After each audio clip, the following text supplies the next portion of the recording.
Today's lesson is going to be about graphing exponential functions.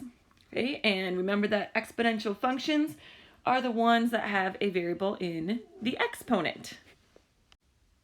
So looking at the first example, all we're going to do is just plug in values to kind of get an idea of what an exponential function graph actually looks like.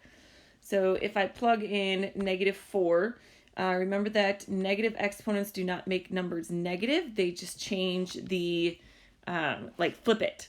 So if you have 2 to the -4th, that's 1 over 2 to the 4th, which is 1/16. Okay. And then we just continue on 1/8, 1/4, 2 to the -1st. So once again, you just flip it. So 1/2. And then plug in 0. So that's going to be 1. And then these are pretty straightforward. Okay. Obviously, we're not going to have enough room to graph all of these points. Okay. And sometimes we won't. This one we might be able to. So I know 1/16 is going to be hard to graph, but just do an approximation. So -1's at 1/2. 2, 4, 3, 8, and so forth. Okay. So this would be an example of exponential growth. Okay. Notice, sorry, it's kind of hard on this to get these lines nice and neat, but or curves, I should say. So here is where the exponential graph is approaching. So there's actually a horizontal asymptote at y = 0 because it's a line that your graph approaches but never touches. Okay. And then if we look at the next example, so this time it just flips it. So it's going to be 1/2 to the -4th, so that's going to flip it and make it 2 to the 4th, which is 16. So you're going to notice that this is actually the exact opposite of what we just did on the previous problem.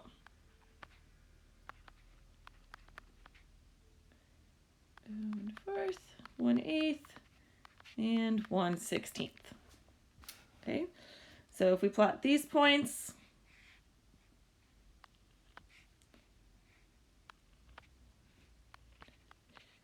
and then we get, once again, really close to that asymptote, which I will show you guys how to find that without just looking at a graph. Okay, and then this would be an example of exponential decay. And we'll talk more about that on tomorrow's lesson. But notice that these two graphs are kind of opposites of one another. So the one on the left is growing quicker. You guys could use a real life example right now with what's going on in the world that we are trying to stop this from being an exponential graph. And then here is considered exponential decay. So that would be more of an example, like when you have medicine in your system, a lot of times medicine will actually exponentially decrease in your bloodstream. All right, characteristics of exponential functions. First of all, the equation that we're going to use is y = ab to the x plus c plus d. Okay, that this right here, you do not multiply these two together. Remember that order of operations, exponents come first. And then our asymptote is going to be at y = d. So whatever this number is going to be the asymptote. Remember that if you don't see a number there, remember that it is implied that it is 0. And that little dinosaur you just heard in the background is Rocky. Okay, so the domain for exponential functions is always going to be -infinity to infinity. Okay, the range will always, if the a value is positive, then it'll always start at the d value, which is the asymptote, and go to positive infinity.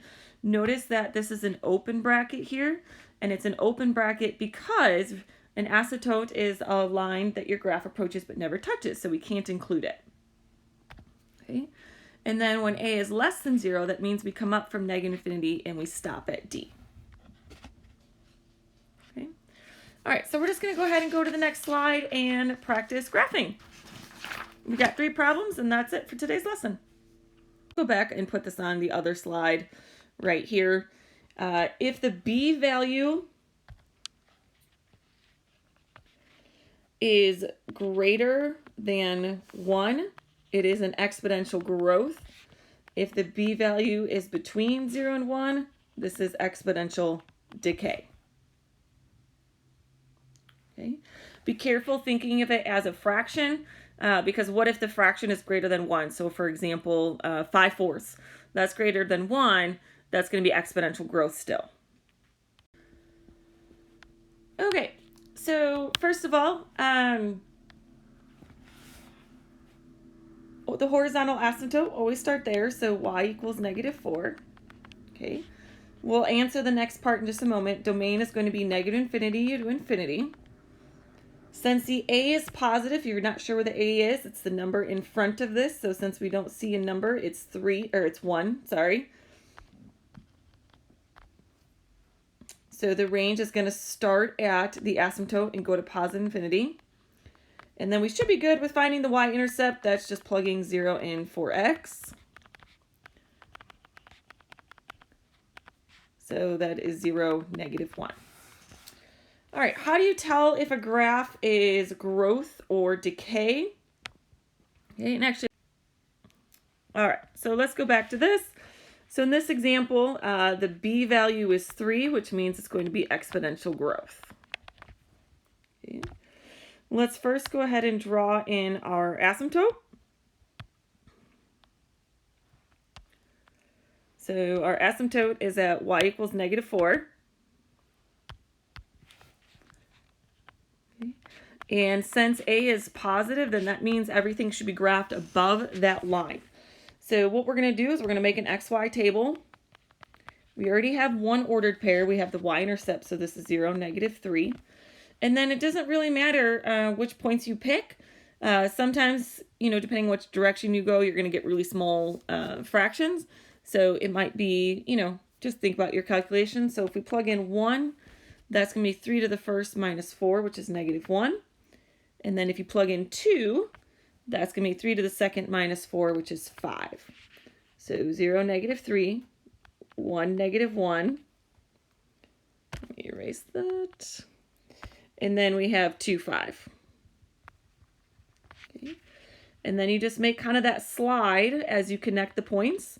Okay, but once again, do not cross the asymptote. Remember, that's a line that your graph approaches but never touches. Okay. And as you can see, this is exponentially growing. All right, next example, the horizontal asymptote is this number right here, so y equals 2. Okay, b equals 1/4, so that's between 0 and 1. So this is going to be exponential decay. The domain is always -infinity to infinity. And then the range, we'll first look at a. A is the number in front of the base with the exponent. So a is just 1 in this example, so it's going to be a positive. So we start at 2 and go to positive infinity. And then the y-intercept, you just plug in 0. And I just noticed there's a typo up here. Change that to an x, please. So 1/4 to the 0 plus 2. That's going to be 1 plus 2. So my y-intercept is 0, 3.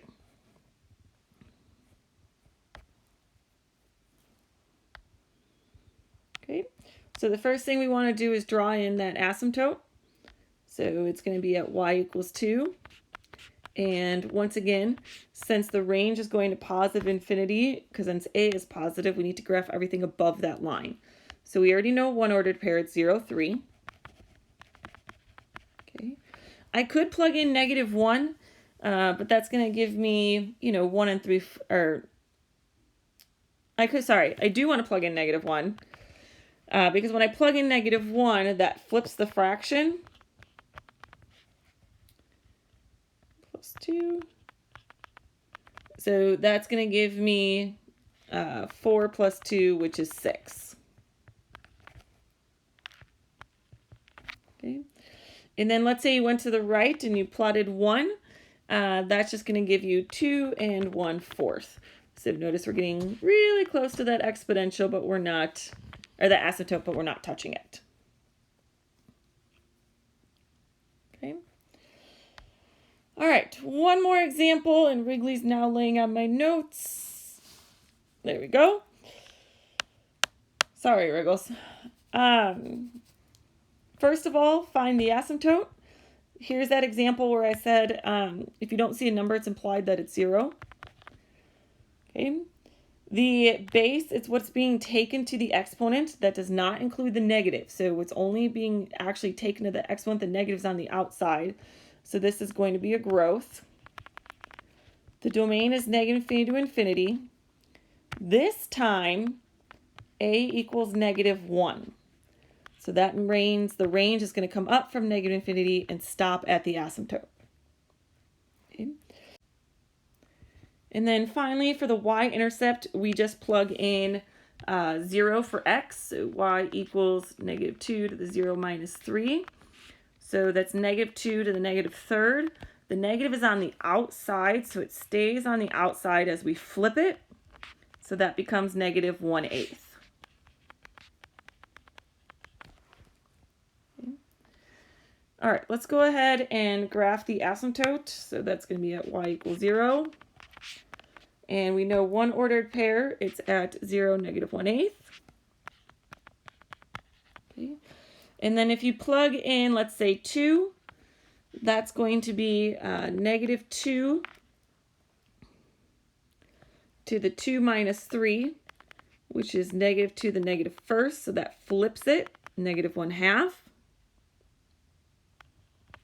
Okay. And let's go a little bit bigger, let's go 4. If we plug in 4, that's going to give me -2. Okay. And if you want to, just to see the graph the way it's behaving, if you plug in, let's go 6, that'll give you -8.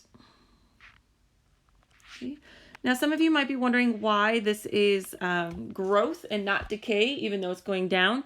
So remember that exponential growth and decay, what it means is that like the next number is getting significantly larger or smaller than the number before it. So notice that as we read the graph left to right, we are jumping at a greater rate, okay? Versus for the decay, as we read left to right, we are decreasing at a rate. So that would be exponential decay. Okay. This concludes the video. Thanks so much for watching.